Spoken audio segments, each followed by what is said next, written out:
Hello friends, this is Lindsay Law with Youth Rising, a gathering place for families to talk about mental health.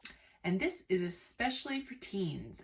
And today we're going to be talking about what our brains like to do when they're experiencing things that haven't gone the way we want and we're experiencing what we might call a negative emotion. Last week we talked about how half the things in our life are just not going to work out.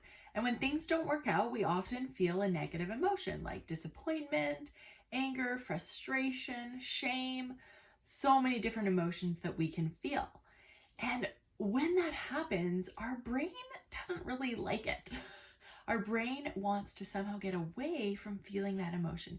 And there's 3 different things our brain likes to do. Today we're going to talk about one of those, and it is resistance. Our brain wants to resist that emotion.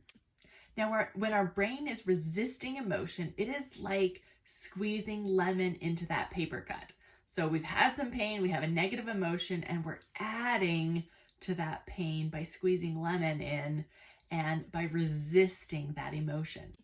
So when I say resisting this negative emotion, what that looks like is blaming others. So the reason I'm so upset is because my mom won't let me go to that party. Or we make excuses for why we feel that way, like, I'm feeling this way because I'm just really tired. The other way our brains show resistance is by having a bit of a pity party for ourselves and saying, why me? This isn't fair. Or judging ourselves and saying, I shouldn't be feeling this way. Another way of resisting is thoughts like, I don't want to feel anxious. I don't like feeling anxious. That's just giving that push away of that emotion. So this week, what I want you to do is notice what happens when you're feeling a negative emotion or an unwanted emotion. See what your brain is doing. Is it resisting that emotion? Is it pushing it away? And so if you do notice that you're blaming others, judging yourself, having a bit of a pity party, then remind yourself that that resistance is optional. Squeezing the lemon into your paper cut is optional.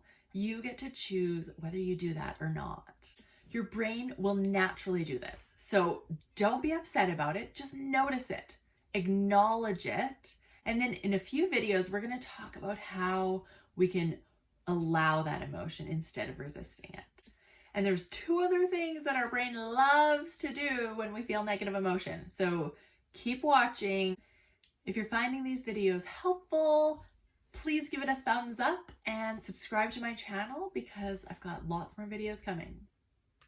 And if you feel like you want more help than is available in these videos, I also coach teens one-on-one, and you can find the information for that down in the comments. I help teens that are feeling self-doubt and anxiety put all that in the back seat so they can feel confident in their relationships and reaching goals. So if you're interested in that, check it out in the comments.